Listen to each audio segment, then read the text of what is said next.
బులెటిన్లో మరో breaking news చూస్తున్నాం. సోమశిల డ్యామ్ ను పరిశీలించారు ఏపీ సీఎం చంద్రబాబు నాయుడు.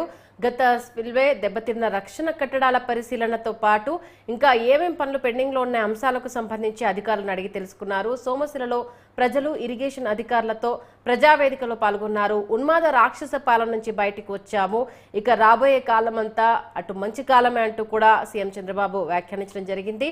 ప్రజలంతా స్వాతంత్రం వచ్చిందని హాయిగా ఉన్నారు, ప్రజాస్వామ్యంలో బాధ్యత గుర్తెరిగి పనిచేయాల్సిందే అంటూ అధికారులకు హితో పలికారు.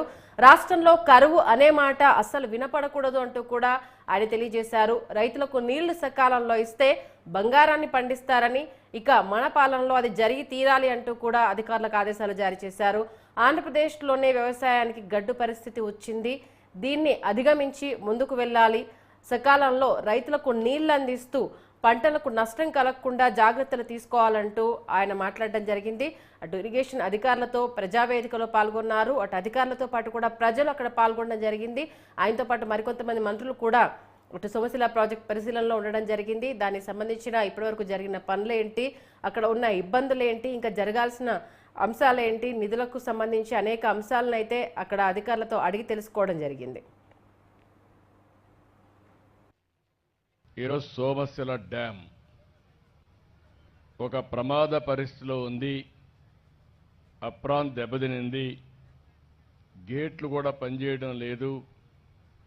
ఇవన్నీ చూసిన తర్వాత మొన్నటి వరకు నేను ఎన్నికల్లో చెప్పాను, ఈ సంవత్సరం మళ్ళీ ఒకసారి చూస్తే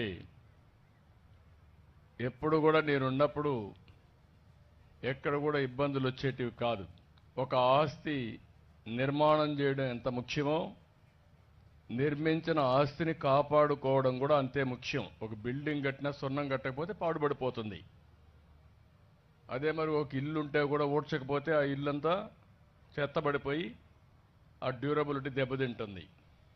అదే మరి ఒక ప్రాజెక్ట్ అన్నప్పుడు ప్రాజెక్టులో చేయవలసిన పనులు, గేట్లు గ్రీస్ వేయడం, మెయింటైన్ చేయడం, కాలువల్లో మట్టి తీయడం, ఎక్కడైతే గేట్ల నుంచి నీళ్లు వస్తాయో అప్రానంతా కూడా పర్ఫెక్ట్గా పెట్టడం, అది కొట్టుకుపోయినప్పుడు కొట్టుకుపోతుందనే ఆలోచన వచ్చినప్పుడు ఎప్పటికప్పుడు సరిచేయవలసిన బాధ్యత ప్రభుత్వాలపైన ఉంటుంది.